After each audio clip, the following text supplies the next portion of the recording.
Okay, this is Vasco, and I'm here with Michelle from Toronto. Michelle from Toronto. I met Michelle here in Lisbon, Portugal. This is my 5th day here, and we are at a co-working networking event. I met Michelle here, and the conversation just started flowing, so I said, let's shoot a video.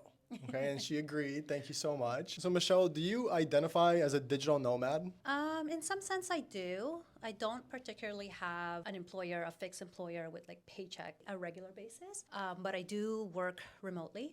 And as I told you before, like I quit my corporate job 3 years ago and I've been traveling ever since. Yeah, and then every country that I go to, I just make sure that I have good internet and then I do my work. So there's so many good things that you just said right there that I want to break some of those down. Let's look at, you had a corporate job in Toronto. Yes. What made you say, I'm going to quit this job Okay. and I'm going to start traveling? I am an accountant by trade. I was working for a bank for 15 years. I guess it was during the pandemic. Well, no, it's not during the pandemic. Before that, I was already at a role where it's like a senior finance analyst role. When I had my discussion with my immediate manager, she's like, okay, well, where do you see yourself after, right? And the normal jump up would be to be a manager. I don't necessarily want to be a manager. I've been a manager before, but when you take into consideration the amount of pay that you'll get after taxes, the time that you lose, because then you'll have to longer hours, maybe sometimes on the weekends, and then you'll have to manage people. I'm like, I just didn't see it being worth my time. And so that's when I really evaluated, okay, like what am I doing with my life? Do I enjoy what I'm doing? And at that point, I've saved up enough money that I said, you know what? I'm going to take a leave of absence for 1 year. I took a leave of absence,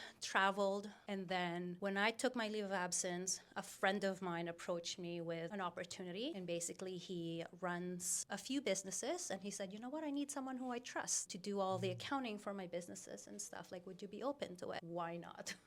I'm currently not working right now. I'm on a leave of absence. So like, let's do it. So I tried that lifestyle for a year. And then when it was time to go back to work, I just said, no, I'm not coming back, because I got a taste of that lifestyle of traveling and then just being able to work anywhere. That taste. You know, you can go back to your job where there is, in a way, guaranteed salary. It's not always guaranteed. People can still get fired, but it's definitely guaranteed to a degree. But what kind of taste are you talking about? Like, what really stood out from that experience of you traveling that made you say, you know what, I'm not going back. Like, I value my time and I want to make the most out of it. Just being able to pick up and go. So like when I decided to take my leave of absence, I sold everything I had. I found someone to rent my condo in Toronto. And obviously, like all this, I do have a financial background, and so I did all the math. Basically, my tenant in Toronto covers all my expenses in Toronto. So now I'm using my savings, and then I'm working remotely, and that's what's funding this lifestyle at the moment. I just valued being able to do whatever I want, whenever I want, any place and time. I think I've mentioned earlier, I am a dancer, and so I could just pick and choose, like, oh, where is there a salsa congress in the world? And then I'll just go there, stay there for a week, a month,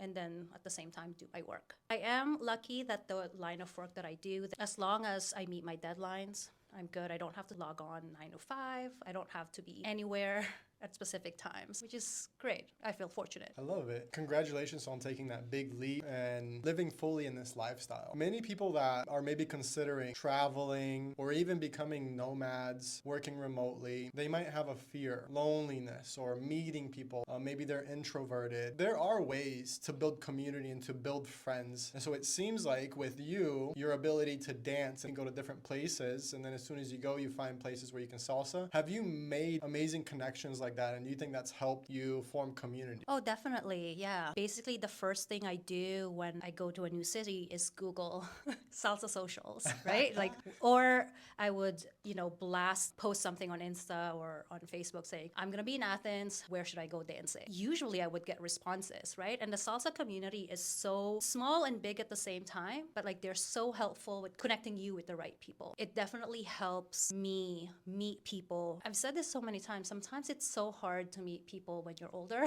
because outside of school and work, how do you meet people? So for me, the salsa community has been a great place to connect with people in any country. So if you know how to dance and if you know how to salsa, there's a way to build community and to travel. I'm a coach, and so I listen to what people say, and I feel like there is definitely some truth to the fact that it's harder to build friends, but I think a lot of people, when they're saying that, is they're kind of relating to like best friends when they grew up. And so sometimes sometimes I challenge people when they say it's hard to make friends as an adult. I say, when did you decide that? You might not believe this, but I am a little bit of an introvert, right? So I have to force myself to. And because I've been solo traveling for the past 3 years, I mean, I don't want my experience just to be, go to my hotel room, stay there, and then go sightseeing. And so I really have to push myself to meet people. And that's why for me, I find it a little difficult. But then when it comes to salsa, it's not as difficult because you're there to dance, right? So let's say if I ask you to dance, doesn't mean I want to be your friend. I just want to dance. You want to live life. You want to be present. Dance. Exactly. Then when it comes to making friends and building connections and things like that, then for me, it's a little harder. And that's why I go to meetups like this, because then I already know that there's a common denominator. For example, the topic this time around is co-working. I'll meet like-minded people who are working, who are traveling, right? So I find that those meetups make it easier for me to meet people. I love it. Absolutely. Let's talk about growth mindset, coaching. I'm a life coach. Have you ever had coaching before? Yes. And what type of coaching? I was in a 4.5-year relationship, and then during the pandemic, we broke up. And at that point, I felt like I was lost. I didn't know what to do. A big chunk of my identity was tied to this person. And it just so happened that one of my friends were doing a life coaching program. And so she needed, let's just say, a guinea pig. And then after that session, I decided to sign up for a few more sessions because I found value. So just like any career, there can be great life coaches and there can be people that are not so good, right? Any career. What do you think makes a great life coach a great life coach? Be something so simple, but like just someone who listens, right? And doesn't project their experiences onto yours. Absolutely. For my example, when I was in the sessions, I was going through a heartbreak, and everyone has gone through a heartbreak. And it's easy to say, oh, when I went through that, so easy to just do that and project. So I find that a good life coach is someone who actually listens and understands. And personal experiences obviously help, and to be able to relate to your clients, then it's good. But I feel like for me, fundamentally, listening and understanding is a big thing. Basically, to you, what makes a great coach, the number one thing that you've found is a coach that listens fully. They don't necessarily reflect their experience, but they listen to you and they figure out what you need so that you can experience the breakthroughs that you're looking for. Exactly. And another thing that I found that was helpful, that I hated at the time, was homework. She gave me homework, and there was this one exercise, the 7 whys. After like 3 whys, or like asking 3 times, I'm like, I was already lost. And she's like, you know what? You just need to keep pushing. It doesn't have to be deep emotional breakthroughs, even something so superficial, but it will get you there. And so the homework really helped me. It helped me a lot when it comes to digging deep and really like self-reflection. I hated it at first. I'm like, homework? I haven't done homework since I was in high school. One thing that I do is that I've definitely noticed that in, especially being certified in NLP, neuro-linguistic programming, you realize that people have certain anchors. There's some things that we might hear and all of a sudden we judge it because of our experience. And we might love it or we might hate it. And for a lot of people, homework, it could be like something like, oh. So in my coaching, I call it soul work. Okay, yeah. Another thing, there is a possibility that the exercise you might have done, the 7 whys, it's going deep, but it's an exercise which helps you figure out your deepest why. Because a lot of people want to get to a certain point, but then they procrastinate. And so when you take the time to figure out your why on such a deep level, it helps you subconsciously make a shift to where you can even like wake up feeling inspired and you're ready to make change and you're ready to take action. And that exercise is called 7 layers deep. I feel like I did something very similar where I really like sat there going layer, every layer, right? And then at the end, point of it all is that at the end, after the 7 whys, is that should be your value, like what you truly resonate, and that will make you happy. If you could go back and just like visualize when you got to that last layer and you got your value and your deepest why, what did you feel? Well, first it was a relief because I'm like, why can't I do this? It's simple. I just have to ask myself why 7 times. But at the same time, it was so exhilarating just because it felt like I knew the answer all along and it was there. I just needed to dig deep, right? No, it was exhilarating. And then also just relief. I love that. It relates to something that I heard recently, and it's, if you're looking for that insight, if you're looking to like flip that switch to figure something out, but you're feeling conflicted and you're feeling stuck, sometimes slowing down can help you get the insight. And that's what we do in coaching. And it seems like you definitely did that with coaching and your experience. As just a few more questions on digital nomad lifestyle and also travel. When you first started your journey or during your journey, is there something like some kind of story where something like really challenging happened and it felt so difficult, but you got through it and now you feel like you've you've grown because of it? Like, what was that? I mean, it's not a specific incident, but I feel like living in North America, you're so used to like, ask for it now happens right away. And then as you travel like Eastern Europe, Asia, Latin America, you know that that's just not the case.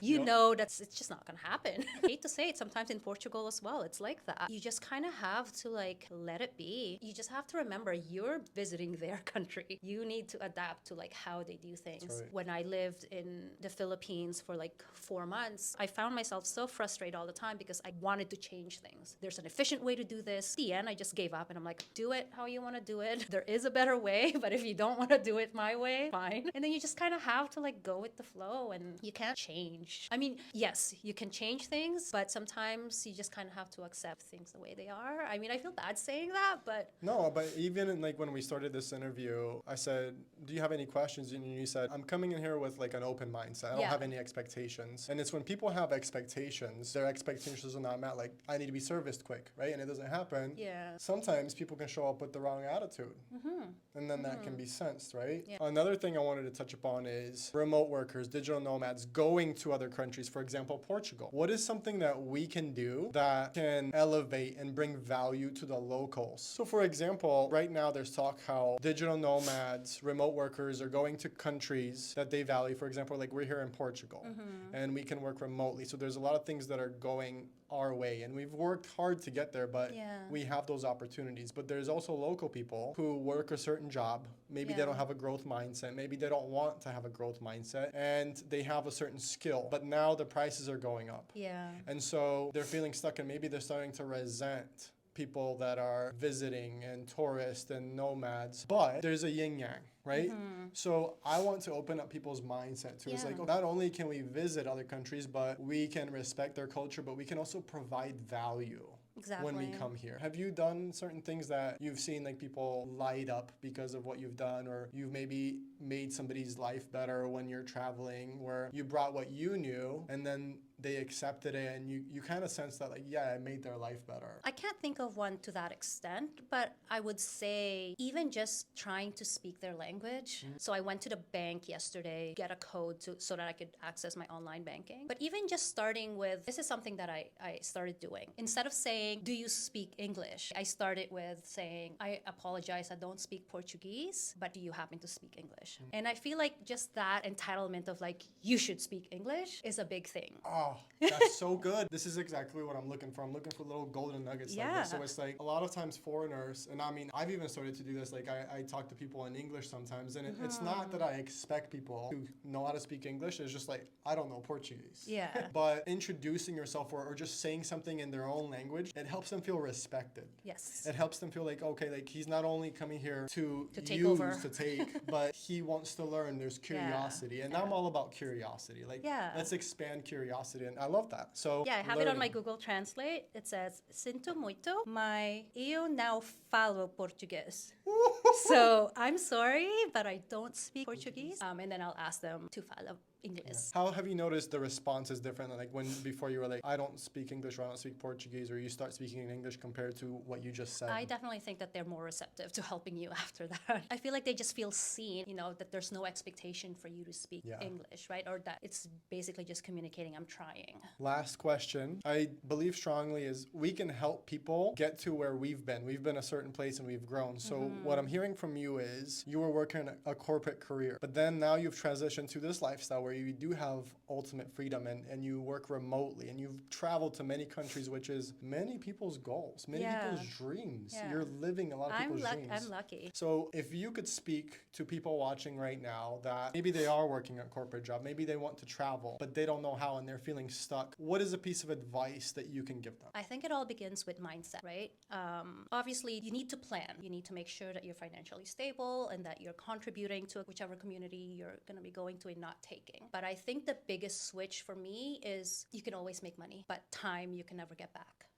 right? When I was making that decision of leaving corporate, I keep thinking to myself, why? And this is also affected by like seeing my parents retire. Like my dad's retired, but unfortunately all he does is sit at home, take care of the grandkids, and doesn't travel as much. And I asked him why. I have no one to go with, or I can't hike right now, like my knees are bad. I've decided, I'm like, why should I wait until I'm 65 to do the things that I want to do when I can do it now? I've planned ahead to do this. I've saved up money. I have some investments, and I have some passive income. And so for now, I can take care of myself. And again, it's that mindset of I can always make money. If I run out of money tomorrow, I can always go back to work. Sure, not necessarily, as an accountant, but I don't mind buzzing tables. So I think that's my biggest advice. It starts with your mindset. Well, I'll tell you what, I feel elevated and inspired from our Oh, conversation. thank you. And I'm really proud of you. I know we just Oh. met today. I know we just met today, but I'm really Yeah, proud you're of gonna you. be all teary-eyed.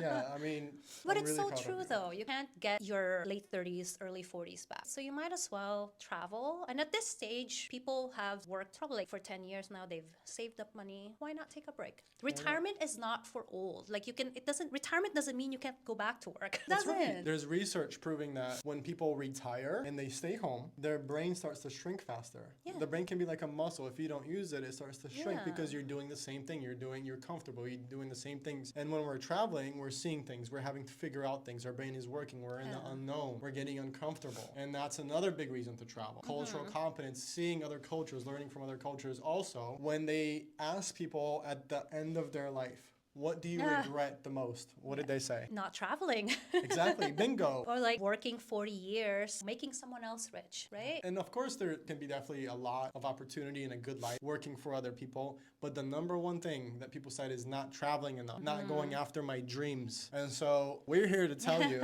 go after your dreams. It's possible. No matter how scary it feels, here's an example of someone that's been doing it for 4 years. 3.5, yeah. Yeah, 300 round up. We're going round up. And she's here in Portugal and she's making it happen. So thank you so much for your time. Thank you. And can you tell people where they can find you if they want to contact you? Oh, I guess Instagram. Instagram, okay. Yeah, at Mishimi17, so MEESHYME17.